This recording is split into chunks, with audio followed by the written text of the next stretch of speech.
ശാന്തി. ഒരു സ്ഥലത്ത് നമ്മൾ ചെന്നിറങ്ങുമ്പോൾ എല്ലാവരുടെയും കേന്ദ്രബിന്ദു നമ്മളാവണം എന്നാണല്ലോ ഇന്നത്തെ ലോകത്തെ അധികം ആളുകളുടെയും ആഗ്രഹം. ഞാൻ പലപ്പോഴും പല പരസ്യങ്ങളും കാണാറുണ്ട്. നിങ്ങൾ പോകുമ്പോൾ എല്ലാ കണ്ണുകളും നിങ്ങളുടെ കൂടെ, നിങ്ങൾ ഇറങ്ങുമ്പോൾ എല്ലാവരുടെയും ശ്രദ്ധ നിങ്ങളുടെ കൂടെ, ഇങ്ങനെയൊക്കെയുള്ള പല പരസ്യങ്ങളും കാണാറുണ്ട്. പലപ്പോഴും വസ്ത്രത്തിൻ്റെ അല്ലെങ്കിൽ മറ്റേതെങ്കിലും സാധനങ്ങളുടെയൊക്കെ പരസ്യമായിട്ടാണ് ഇതിനെ കാണാറ്. പലരും തെറ്റിദ്ധരിച്ചു പോവാറുമുണ്ട്.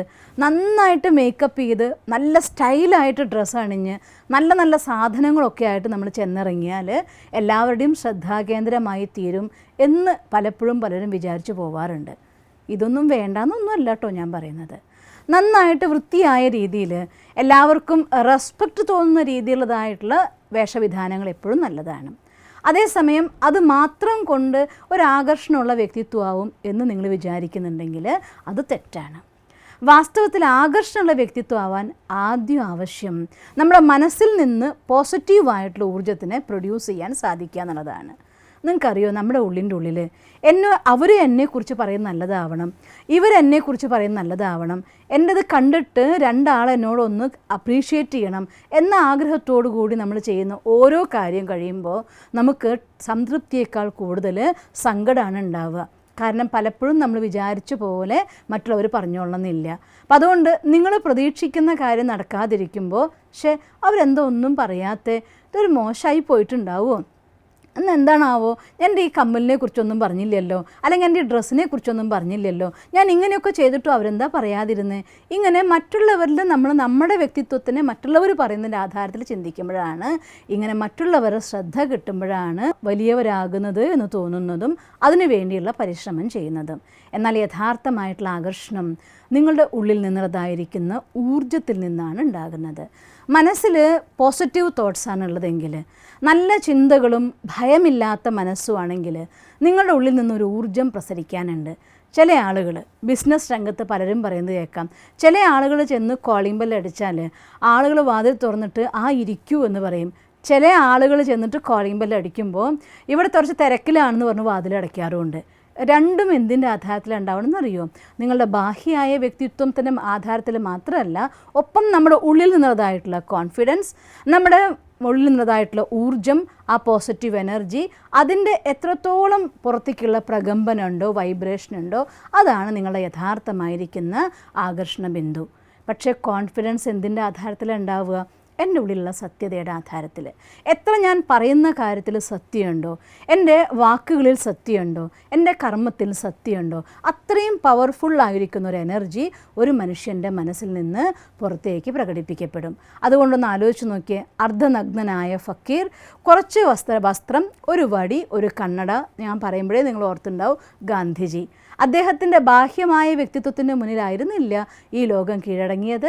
ആധ്യാത്മികമായിരിക്കുന്ന, ആന്തരികമായിരിക്കുന്ന അഹിംസയുടെ, സത്യത്തിൻ്റെ ശക്തിയുടെ ആധാരത്തിലായിരുന്നു ഈ ലോകം മുഴുവൻ ഒരു വ്യക്തിയിലേക്ക് ആകർഷിക്കപ്പെട്ടത്. അതുകൊണ്ട് യഥാർത്ഥമായ ആകർഷണം നിങ്ങളുടെ ഗുണങ്ങളാണ്. യഥാർത്ഥമായ സൗന്ദര്യം ആന്തരികമായിട്ടുള്ള സൗന്ദര്യമാണ്. അതുകൊണ്ട് സ്വന്തം ഗുണങ്ങളും ശക്തികളും നമ്മുടെ ഉള്ളിലുള്ള സത്യത്തിൻ്റെ ശക്തിയും വർദ്ധിപ്പിക്കാൻ വേണ്ടി നിങ്ങൾ പരിശ്രമിക്കുകയാണെങ്കിൽ യാതൊരു സംശയവുമില്ല, നമ്മുടെ ഉള്ളിൽ നിന്ന് പുറപ്പെടുന്ന ഊർജ്ജം ഇനി മറ്റാരും നമ്മളെ ശ്രദ്ധിക്കുന്നില്ല എന്ന് തന്നെ വിചാരിച്ചോളൂ. പക്ഷേ നിങ്ങളുടെ കർമ്മവും നിങ്ങളുടെ പ്രസൻസ് കൊണ്ടുണ്ടാവുന്ന ഊർജ്ജവും അറിയാതെ നിങ്ങളെ അവിടുത്തെ ലീഡറാക്കി മാറ്റും. എല്ലാവർക്കും നിങ്ങൾ വേണം എന്ന് പറയുന്നൊരവസ്ഥയാവും. അതിൻ്റെ പേരാണ് അട്രാക്ഷൻ എന്ന് പറയുന്നത്.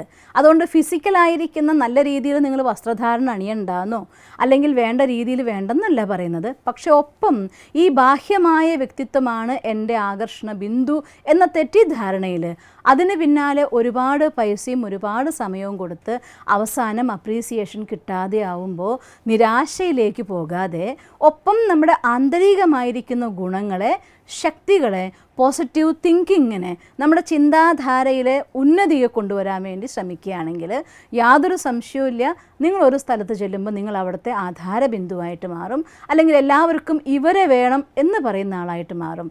അതുകൊണ്ട് ബാലൻസിങ്, ഒരു പേഴ്സണാലിറ്റിയിലെ ആന്തരികമായിരിക്കുന്ന വ്യക്തിത്വത്തിൻ്റെ വികാസവും ബാഹ്യമായിരിക്കുന്ന വ്യക്തിത്വത്തിൻ്റെ ഡെവലപ്മെൻറ്റും രണ്ടും ഒരുപോലെ ശ്രദ്ധിക്കുകയാണെങ്കിലാണ് നല്ലൊരു വ്യക്തിത്വമായിട്ട് നമുക്ക് മാറാൻ സാധിക്കുക.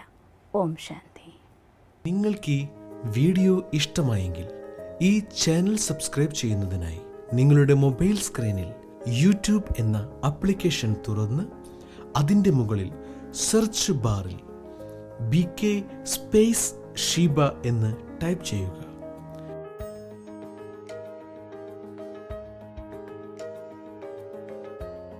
അതിൽ BK ഷീബ എന്ന ചാനൽ ക്ലിക്ക് ചെയ്യുക. അതിൽ സബ്സ്ക്രൈബ് എന്ന ചുവന്ന നിറത്തിലുള്ള ബട്ടൺ ക്ലിക്ക് ചെയ്യേണ്ടതാണ്. അപ്പോൾ വലതുവശത്ത് പ്രത്യക്ഷപ്പെടുന്ന ബെൽ ഐക്കൺ കൂടി ക്ലിക്ക് ചെയ്യാൻ മറക്കരുത്. അതിലൂടെ നിങ്ങൾക്ക് ഞങ്ങളിവിടെ വീഡിയോ അപ്ലോഡ് ചെയ്യുന്ന അതേ സമയം നോട്ടിഫിക്കേഷൻ മൊബൈലിൽ ലഭിക്കാനും വീഡിയോ കാണാനും സാധിക്കുന്നതാണ്. ഈ ചാനൽ സബ്സ്ക്രൈബ് ചെയ്ത ഓരോരുത്തർക്കും നന്ദി.